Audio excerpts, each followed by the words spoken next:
Assalamualaikum warahmatullahi wabarakatuh. Jumpa lagi dengan saya, Kusnayani, guru biologi SMA Negeri 1 Ciranjang, Kabupaten Cianjur, Provinsi Jawa Barat. Pada kesempatan ini saya ingin mencoba kembali menjelaskan ya secara singkat di masa pandemi COVID-19 di mana siswa tidak bisa bertatap muka. Saya ingin menjelaskan tentang salah satu mekanisme evolusi, bagaimana evolusi itu terjadi dengan menjelaskan tentang hukum Hardy-Weinberg. Ya. Anak-anakku yang berbahagia,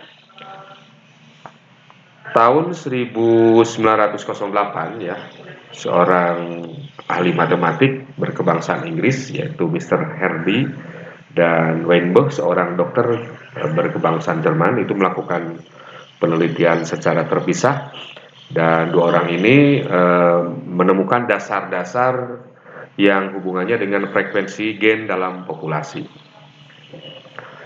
Prinsip yang berbentuk pernyataan teoritis tersebut ini dikenal sebagai prinsip equilibrium ya, Hardy-Weinberg, keseimbangan, hukum keseimbangan Hardy-Weinberg. Pernyataan itu menegaskan bahwa di dalam populasi yang seimbang ya, maka baik frekuensi gen maupun frekuensi genotip itu akan tetap ya dari satu generasi ke generasi dan seterusnya, jika syaratnya adalah satu, populasinya besar, yang kedua, perkawinannya secara acak, jadi tidak ada perkawinan yang diatur dalam populasi tersebut. Kemudian tidak ada migrasi, artinya tidak ada manusia yang atau populasi yang keluar dari wilayah tersebut atau masuk ke wilayah tersebut ya, imigrasi maupun emigrasi. Tidak ada mutasi yang terjadi pada populasi tersebut dan tidak ada seleksi alam. Nah, kalau syarat-syarat itu terjadi, maka menurut Hardy-Weinberg populasi tersebut dalam keadaan seimbang. Ya. Menurut Hardy-Weinberg ya, kita akan menjelaskan bagaimana hukum Hardy-Weinberg itu, hukum keseimbangan dalam populasi itu berlangsung pada alel tunggal dan juga terjadi pada alel ganda nanti ya. Bagaimana proses yang terjadi di dalamnya. Kita masuk ke bagaimana kalau hukum keseimbangan itu terjadi pada alel tunggal. Misalnya saya langsung ke contoh soal. Menurut Mendel, ya, jika bunga berwarna merah M besar, heterozigot disilangkan sesamanya, di mana merah M besar itu dominan terhadap putih M kecil, maka akan menghasilkan keturunan sebagai berikut ya. Ini induknya, parentalnya M besar M kecil dengan M besar M kecil. Gametnya kita tahu adalah 2 pangkat N ya, berarti 2 pangkat 1 ada 2 ya, M besar M kecil ya sama. Maka filialnya adalah seperti ini. M besar 1 ya, M besar M kecil 2, M kecil 1 ya. Nah, menurut Hardy-Weinberg, jika M besar sama dengan P dan M kecil sama dengan Q, nah secara matematik rasio genotip dengan menggunakan rumus binomium dapat dinyatakan adalah PQ kuadrat ya, atau P kuadrat ya, tambah 2PQ ditambah Q kuadrat. Nah, jika hanya 2 alel yang mengambil peranan, maka nanti frekuensi gen P plus Q atau M besar ditambah M kecil itu adalah 1. Itu artinya tercapai keseimbangan atau equilibrium. Kita langsung ke contoh soal. Dalam suatu kebun bunga yang ditanam 100 tanaman, terdapat 10 tanaman berbunga putih dan 90 tanaman berbunga merah. Merah dominan terhadap putih. Tentukan di sini frekuensi gen M besar dan M kecil dan frekuensi genotipnya M besar M kecil dan M kecil. Nah, ini pembahasannya diketahui adalah ini ya. Ditanyakannya adalah ini. Ya. Nah, untuk menjawab pertanyaan yang A, untuk menghitung berapa frekuensi gen M besar dan M kecil atau P sama dan Q, maka kita harus menentukan terlebih dahulu adalah frekuensi gen Q-nya. Mengapa? Karena frekuensi gen Q atau di sini adalah M kecil ya, M kecil itu hanya ada satu fenotip dan genotip ya. Jadi hanya satu. Berbeda kalau kita menghitung M besar.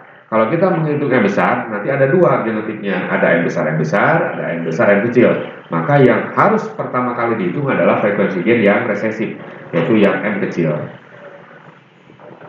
Nah,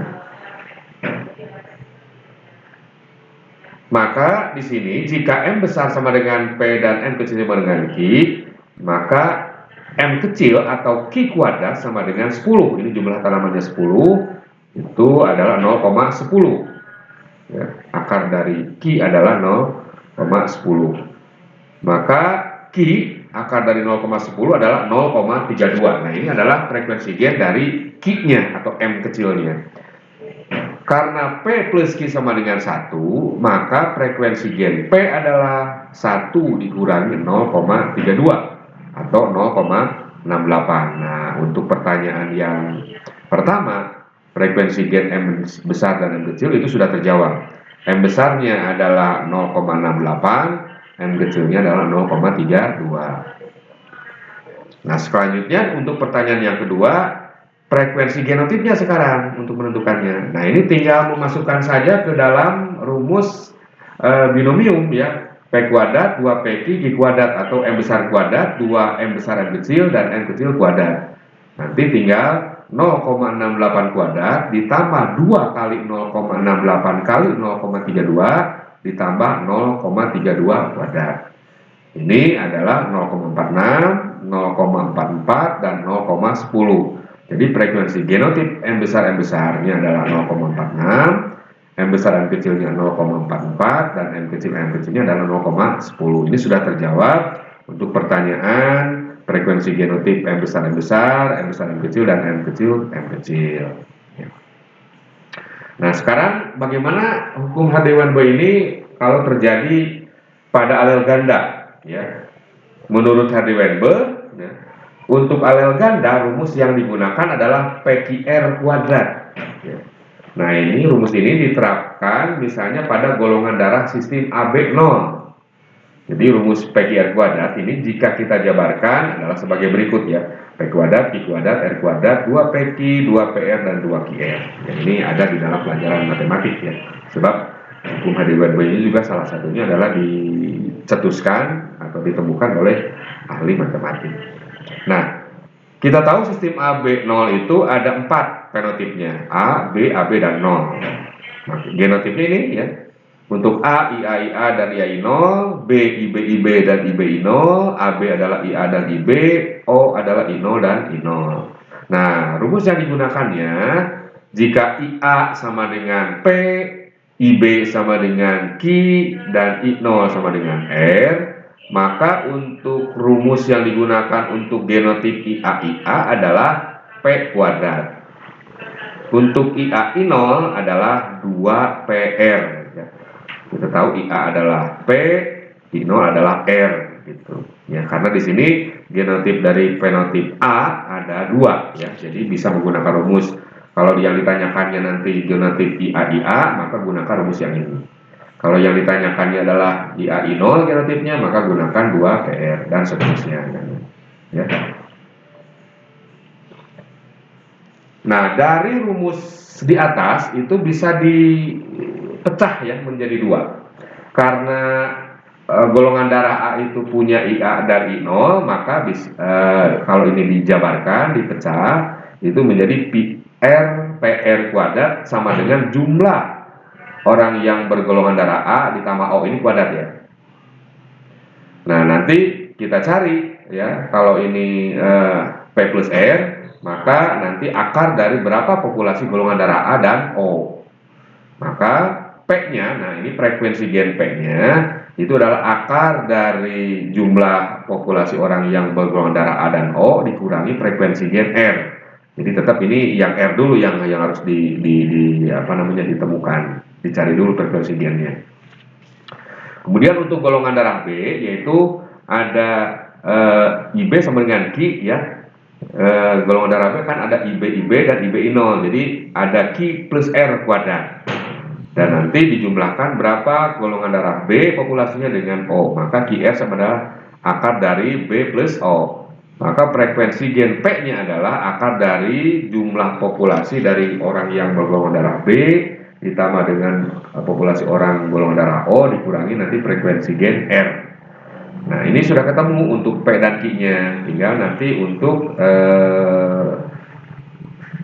R-nya ya gitu kan. Nah, R-nya itu harus frekuensi gen R-nya itu harus dihitung pertama karena golongan darah R atau golongan darah O itu hanya memiliki satu genotip yaitu I0I0. Nah, nanti jumlahkan untuk mengeceknya jumlah frekuensi gen P, Q, R itu adalah 1. Kita langsung ke contoh soal. Dari 100 orang penduduk asli Irian Jaya yang diperiksa golongan darahnya menurut sistem ABO, hasilnya adalah seperti ini. Ada 320 A, B 150 orang, AB 40 orang, dan O 490 orang. Ini jumlahnya 1000 orang. Nah, ini pertanyaannya tentukan frekuensi gen IA, IB, I0 atau PQR-nya. Nah, pembahasannya. Yang harus kita hitung adalah frekuensi gen I0 dulu ya atau R kuadrat. Jadi untuk menghitungnya adalah R kuadrat sama dengan 490 orang ini per 1000. Maka ini adalah 0,49, maka R-nya adalah akar dari 0,49 adalah 0,7. Ini sudah ketemu nih frekuensi gen R-nya atau I0. Tinggal sekarang kita mencari yang P-nya. Nah, untuk mencari P adalah gunakan rumus ini, PR kuadrat ditambah A plus O, atau 320 A-nya dibagi 1000, kemudian O-nya 490 dibagi 1000, maka P plus R sama dengan akar dari 0,81 adalah 0,9. Nah, berapa frekuensi gen P-nya? Nanti tinggal 0,9 yang ini dikurangi frekuensi gen R. Tadi R-nya adalah 0,7, maka frekuensi gen P-nya adalah 0,2. Nah, untuk mencari yang Q-nya, karena P plus Q plus R sama dengan 1, maka Q adalah 1 dikurangi frekuensi gen P plus R, atau 1 dikurangi 0,9 ya. Maka frekuensi gen Q-nya adalah 0,1. Nah, ini sudah ketemu ya. Frekuensi gen P-nya adalah P-nya adalah 0,2, Q-nya adalah 0,1 dan R-nya adalah 0,7. Nah, ini kalau dijumlahkan kan P plus Q plus R adalah 1 gitu. Artinya mencapai keseimbangan menurut hukum Hardy-Weinberg. Kita ke soal ya untuk bagaimana menyelesaikan soal-soal dari hukum Hardy-Weinberg ini. Nah, ini latihan soal nomor 1 ya. Dari contoh soal alel tunggal yang tadi ya, tentukan berapa jumlah tanaman yang bergenotip M besar M besar, M besar M kecil, dan M kecil M kecil ya.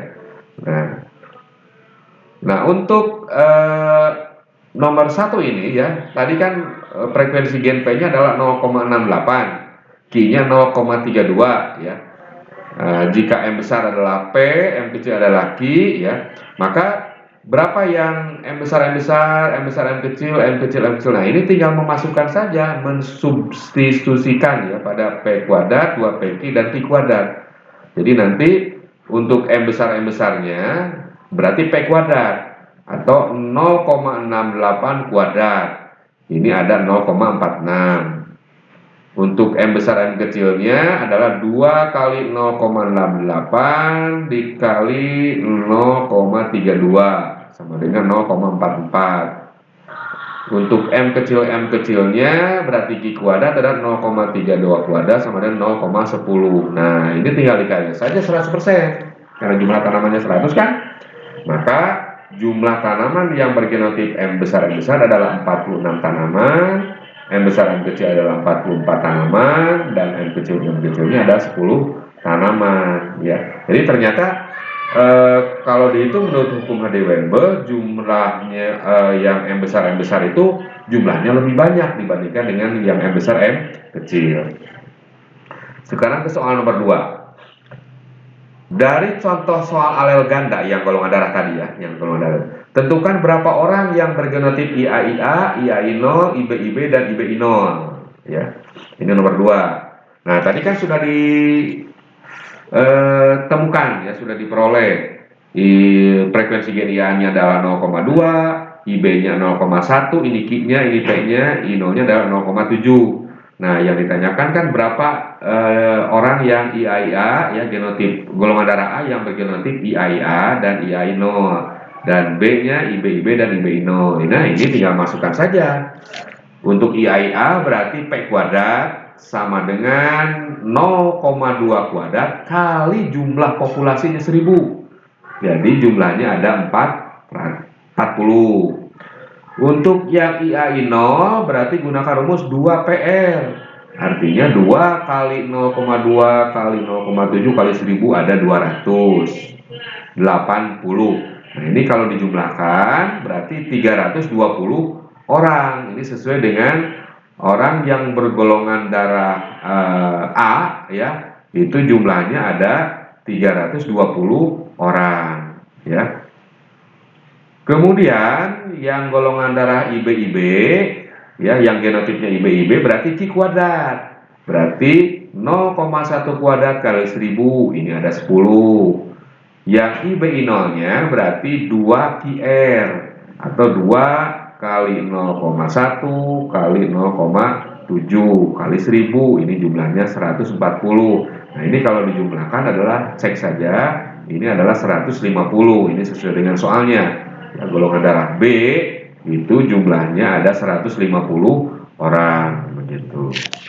Bagaimana dengan soal nomor 3? Nah, nomor 1, 2, 3 sampai 5, nomor 1 sampai 5 ini adalah alel tunggal ya. Jadi menggunakan persamaan PQ kuadrat. Sedangkan untuk nomor 6 dan 7 itu adalah alel ganda. Jadi menggunakan persamaan PQR kuadrat ya. Untuk nomor 3, frekuensi gen LM warga negara Indonesia keturunan Cina di Jogja adalah 0,3. Jika Anda mengumpulkan 500 orang tersebut di atas, berapa dari mereka diharapkan bergolongan darah M, MN, dan N begitu ya. Nah, ini untuk nomor 3 nih.